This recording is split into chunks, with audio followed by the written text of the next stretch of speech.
Studio One News. Follow for latest updates. Link in description.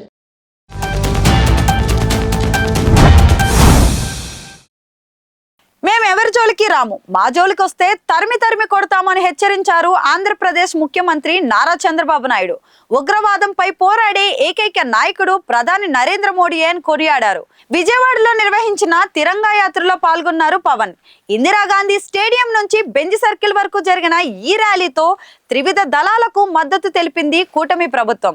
జాతీయ జెండాలు చేతబట్టి CM Chandrababu, deputy CM Pawan Kalyan, AP BJP అధ్యక్షురాలు పురంధేశ్వరి, పలువురు ఏపీ మంత్రులు, కూటమి నేతలు ఇందులో పాల్గొన్నారు.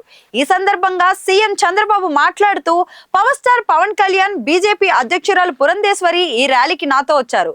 16, 17, 18 తేదీల్లో తిరంగా యాత్రకి ప్రజలే శ్రీకారం చుట్టారు. ఇది ప్రజా ఉద్యమం. ఉగ్రవాదంపై పోరాడిన సైనికులకు సెల్యూట్ అన్నారు. జాతీయ జెండా చూడగానే అత్యంత ఉత్సాహం. జాతీయ జెండా రూపొందించిన పింగళి వెంకయ్య కృష్ణా జిల్లాకి చెందినవారే అని గుర్తు చేశారు చంద్రబాబు. గుర్తింపు కలిగిన ఏకైక జెండా భారతీయ జెండా. పహల్గాం అనగానే మనం ఖబర్దార్ జాగ్రత్త అని హెచ్చరిస్తాం.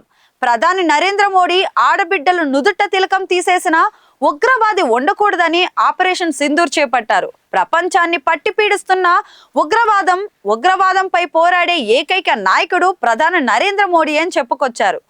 జాతీయ జెండా కట్టుకుని మరణించిన అమరజీవి మురళీ నాయక్ అమర్ రహే అంటూ నినాదాలు చేశారు. బోర్డర్లో మన సైనికులు పోరాడుతున్నారు, మనం మద్దతిస్తున్నామని అన్నారు. ప్రధాని మోదీ సంకల్పం ప్రపంచంలోనే ఉగ్రవాదులు ఎక్కడ దాక్కున్నా అంతమొందించడం అని స్పష్టం చేశారు. ప్రతి ఒక్కరూ అవసరమైతే ఎలాంటి త్యాగానికైనా సిద్ధం అవ్వాలి. సరైన నిర్ణయం సరైన సమయంలో తీసుకునే నాయకుడే నరేంద్ర మోడీ అని కొనియాడారు. 2045 నాటికి ప్రపంచంలోనే నెంబర్ 1 గా భారతదేశం అవుతుంది అని, భారతదేశం నెంబర్ 1 అవ్వాలంటే అందరం కలిసి పని చేయాలి అని, జాతి పునర్నిర్మాణంలో అందరూ భాగస్వాములు అవ్వాలని పిలుపునిచ్చారు.